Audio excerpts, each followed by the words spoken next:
Someday we'll get paid for this. Good evening, Philadelphia, and welcome to Scrapple News. AP Ticker has been suspended for violating station ethics policies against... well, he knows what he did. You're a grown man, AP. There's no excuse for using duct tape like that. Use the whole roll, too, man. That's just disgusting.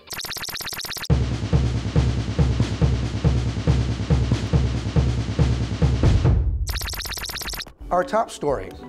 Last week, 23 schools in Philadelphia were marked for closure due largely to huge deficits caused by the state's history of deliberately underfunding city schools in an effort to privatize a public good for the profit of a few inside operators. This week, the Philly Inquirer reported that the city is owed $316 million in unpaid taxes, penalties, and interest on about 100,000 real estate properties, which have also contributed to the deficit. When reached by the media, the Nutter administration refused to be interviewed.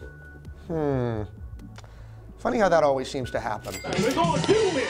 We're gonna do it! We're gonna do it! Cause I'm here, and I'm there!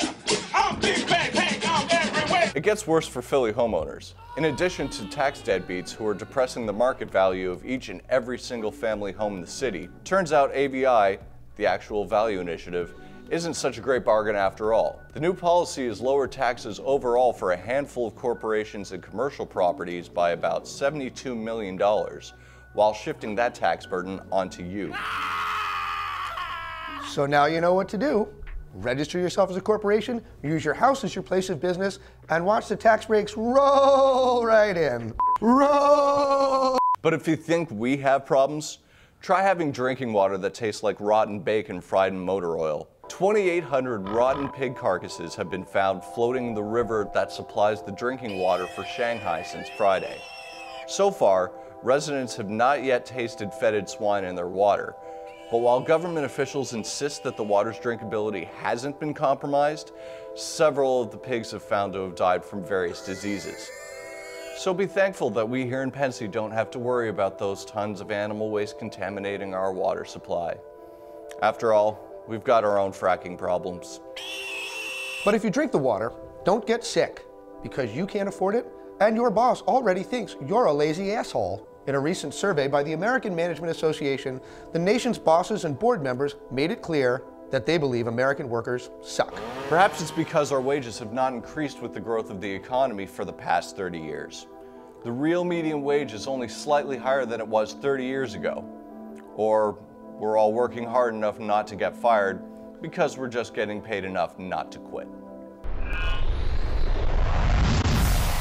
Just this past week, Grand Theft Auto announced the new sequel to the popular video game franchise will be set in Philadelphia. Players will have the option to choose from two character types, crazy junkie guy and pregnant junkie girl. The storyline is vague, but the gameplay is amazing. Run over pedestrians, outrun police, and earn extra points for death-defying stunts. My favorite part of the game is how stupid and unprepared the cops are. You can avoid them very easily with practically no effort. You can steal a police cruiser if you like. Hell, take two! The chase began right here at the Scrapple News Tower on the corner of 4th and Green with the theft of a Del Rossi cheesesteak delivery car, which was then driven into the Dirty Jers, where the thieves proceeded to steal a Camden police cruiser, which then ended up in Philadelphia, where local police picked up the scent. At some point, the cops managed to stop the stolen cruiser, but Junkie Girl broke free using super mom strength and fled yet again in another police vehicle. Turns out she's easy on the eyes as well.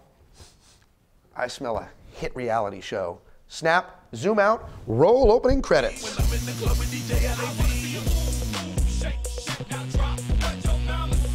In vaguely related news, it's been about a year since it became illegal to use a cell phone while driving in Pennsylvania. According to AAA, only 243 citations have been issued in Philly so far. Is it me, or does that number seem incredibly low to anyone else? I'm sure our cops could hit that number in an hour without even trying.